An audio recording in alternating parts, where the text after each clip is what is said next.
Yeah les man, ça roule, toujours Ray, Rastafari les frères.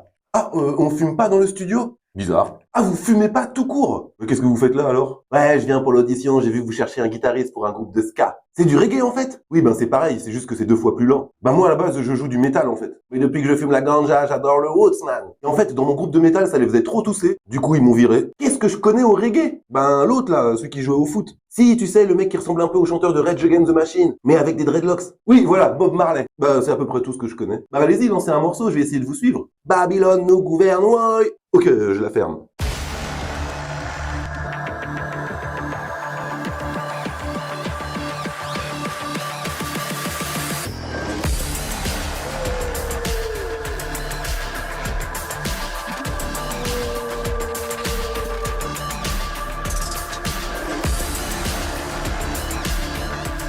Bonjour et bienvenue dans les critiques christiques sur Christic TV. J'espère que t'es Iron Jah Rastafari, King Selassie.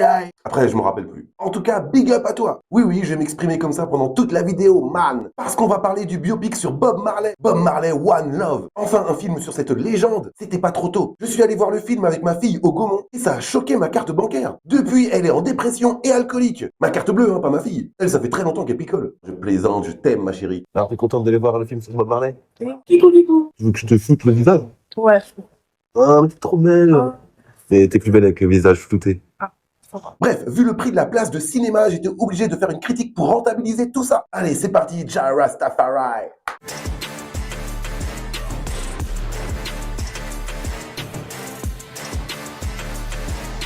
L'auteur, compositeur, interprète Bob Marley fait face à l'adversité pour devenir le musicien de reggae le plus connu au monde. Le chemin qu'il a emprunté l'a amené à réaliser une musique révolutionnaire. Quoi, tu sais pas qui c'est Bob Marley? Alors tu connais les critiques christiques avec moins de 250 abonnés, mais lui, ça te dit rien. Je devrais me sentir flatté, mais je suis grave gêné en fait. Bon, tu connais la musique, rendez-vous en salle d'histoire. Je sais, on est dimanche, mais il fallait pas me chauffer. Robert Nesta Marley, dit Bob Marley, né le 6 février 1945 à Nine Miles en Jamaïque, est un auteur, compositeur, interprète, guitariste jamaïcain. Et aussi un footballeur de talent, on oublie trop souvent de le dire. Il rencontre de son vivant un succès mondial et reste à ce jour le musicien le plus connu en termes de reggae, tout en étant celui qui a permis à la musique jamaïcaine et au mouvement Rastafari de connaître une audience planétaire. Il a vendu plus de 200 millions de disques à travers le monde. Il débute sa carrière en 1962 et l'année d'après, il forme avec Bunny Wailer Livingstone et Peter Tosh un trio vocal, The Wailing Wailers, avec Sinner Down en 1964 qui appelle à la cessation des luttes entre les ghettos et à l'union contre la pauvreté. Les Wailers rencontrent leur premier vrai succès local en Jamaïque. Beaucoup d'autres suivent jusqu'en 1968. Entre-temps, Bob Marley est devenu Rasta en 1966, sous l'influence de personnages très importants comme Mortimer Plano du mouvement Rastafari, alors en plein essor en Jamaïque. Atteint d'un mélanome diagnostiqué en 1977, qui devient un cancer généralisé, Bob Marley sort son dernier album Uprising, que je te recommande, c'est une dinguerie. En 1980, il donne son dernier concert à Pittsburgh, t'as vu cet accent, le 23 septembre. Hélas, il meurt le 11 mai en 1981 à Miami,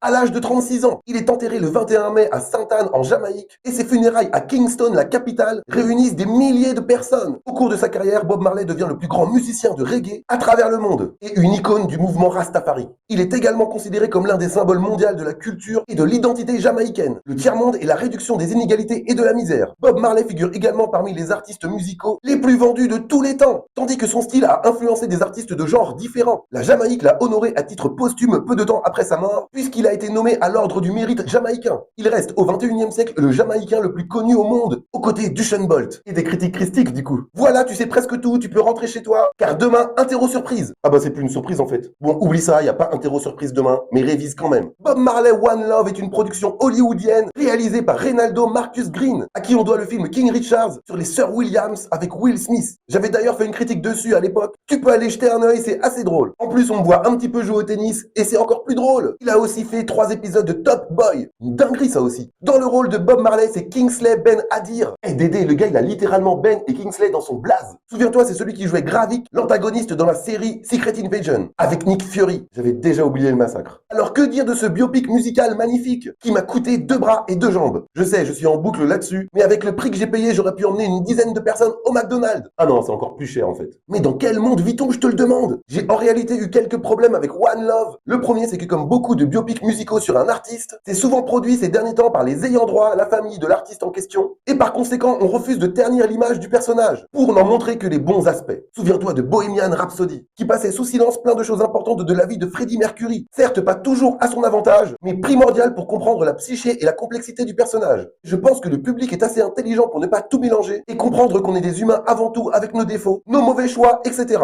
Donc tout édulcoré pour ne pas froisser ne rend pas service à l'œuvre en fait. J'ai tellement peur pour le biopic sur Michael Jackson. En plus, le showrunner s'appelle Antoine Fuqua. Et si ça part comme One Love, je sens qu'on va beaucoup entendre « Hé Antoine, tu fous quoi ?» Ouais, j'avoue, c'était facile. Et c'est hélas le même problème avec le film sur Bob Marley. Le personnage est trop lissé, tout comme la narration. Ici, il est dépeint uniquement comme un ange. Certes avec un gros caractère, mais sans nous montrer son côté obscur. On a tous un côté obscur, je le sais. Demande à Anakin. On en parle un petit peu, c'est un peu survolé, dans une scène avec sa femme Rita, qui d'après moi est l'une des meilleures scènes du film. Mais après, ça s'arrête. Un autre souci, et pas des moindres, c'est la manière dont le métrage est rushé. Il dure 1h47 et ça défile, ça défile. Je pense à titre personnel qu'une personne comme Bob Marley mérite un traitement bien plus approfondi, vu tout ce qu'il a accompli tant en termes de musique qu'en tant que citoyen engagé. Pas mal de sujets sont traités, mais c'est très vite expédié. Et je ne parle pas du fait que quand le film commence, Bob Marley est déjà connu. Ça, c'est un parti pris narratif que je respecte, donc no souci.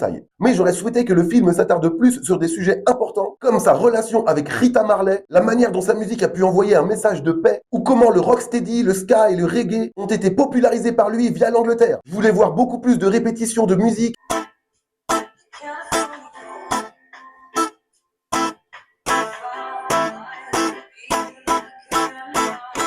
Comment ça, je joue pas en rythme? C'est vous là qui arrêtez pas de vous décaler tout le temps. En plus, tous ensemble. Non, moi je dis on devrait faire une pause et boire une petite bière pour nous détendre. Non, parce que pour un groupe de baba cool, je vous trouve un peu sur les dents. Ah, vous buvez pas non plus? Mais du coup, vous faites quoi pour supporter de faire du reggae? Vous adorez le reggae pour de vrai?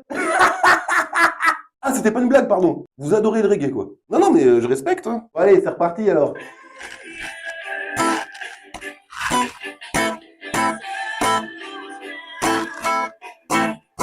Voilà, vous jouez encore décalé avec moi. Eh les gars, va falloir se mettre au pilon et à la 8-6 hein, si vous voulez percer. Bien sûr, on parle de tout ça, mais c'est trop épileptique comme narration. Tout s'enchaîne trop vite et on n'a pas vraiment le temps d'apprécier ce qu'on voit au moment où on le voit. Pourtant, Bob Marley One Love n'est pas du tout un mauvais film. Bien au contraire, tu passes forcément une bonne séance. Surtout avec la bande son. Et c'est ça le plus frustrant en vérité. On avait toutes les clés pour en faire un chef-d'œuvre et je reconnais qu'on en est très loin. Il y avait tellement de choses à dire que ça aurait été peut-être plus judicieux d'en faire une série de saisons propres. Là pour moi, le film c'est une bande-annonce d'1h40. Je sais, je suis un peu dur, mais 2 bras, 2 jambes, tu te souviens? Et j'ai pas compté ceux de ma fille. Elle avait une réduction étudiant en plus. Donc elle, ça lui a coûté juste un bras et une demi-jambe. Mais tout de même, au bout d'1h40, j'avais déjà perdu 30 €. Imagine si on avait fait un ciné McDo. Là, c'est tout le corps qui disparaissait. Réduction étudiant ou pas. Bref, Bob Marley. Ah oui, autre chose, c'est le choix de l'acteur. Je l'ai jamais réellement trouvé extraordinaire dans ses autres projets, mais ici, il est très bien. C'est juste son visage. J'avoue, il y est pas pour grand chose, mais Zach de la Rocca ressemble plus à Bob Marley que lui. Ça m'a un petit peu fait sortir du film. On dirait Gravik avec des dreads. En revanche, si t'arrives à faire abstraction de son visage de beau gosse, il est très imprégné du personnage. Sur scène, il bouge exactement comme Bob Marley. C'est assez bluffant. Un autre point positif, c'est la manière dont il s'exprime, avec cette nonchalance et cet accent jamaïcain très prononcé. Là, je reconnais, c'est du caviar. Bien joué, man! Rastafari. J'arrête.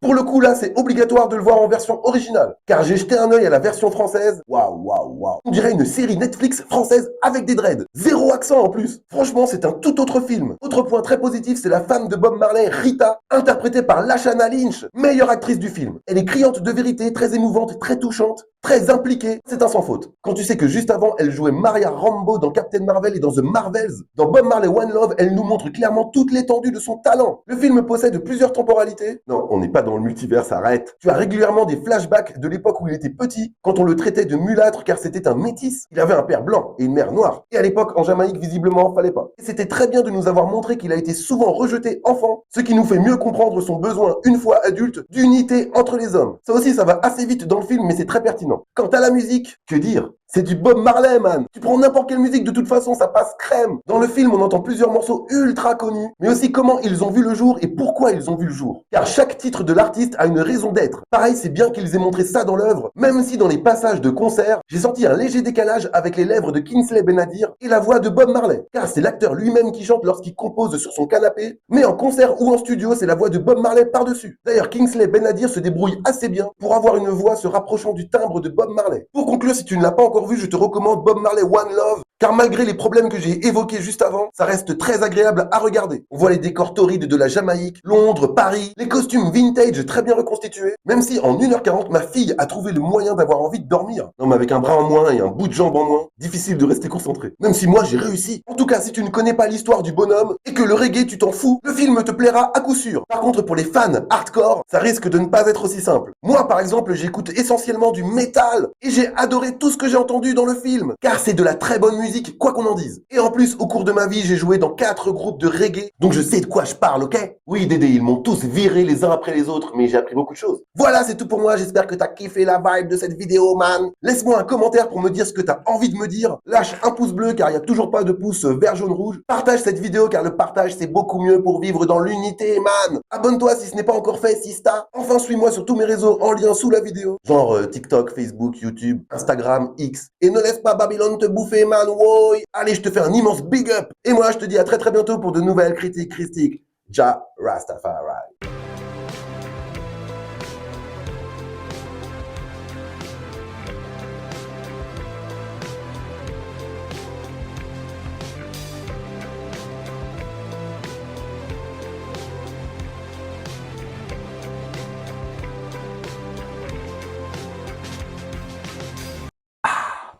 Bon, du coup, les gars, ils m'ont carrément pas pris dans le groupe de reggae. Comme quoi, j'avais pas le sens du rythme, tout ça. Et que j'avais pas la vibe route reggae musique, quoi. N'importe quoi. Ils m'ont même pas payé le bus pour rentrer. Le pire, c'est que la Jamaïque, c'est pas la porte à côté. Moi, j'habite en Bretagne, à la base. Bon, allez, je vais essayer de trouver un blablacar qui fait Kingston, Rennes. Parce que là, il commence à se faire trop tard, là. Et j'ai trop envie de rentrer, sinon je vais rater Grey's Anatomy.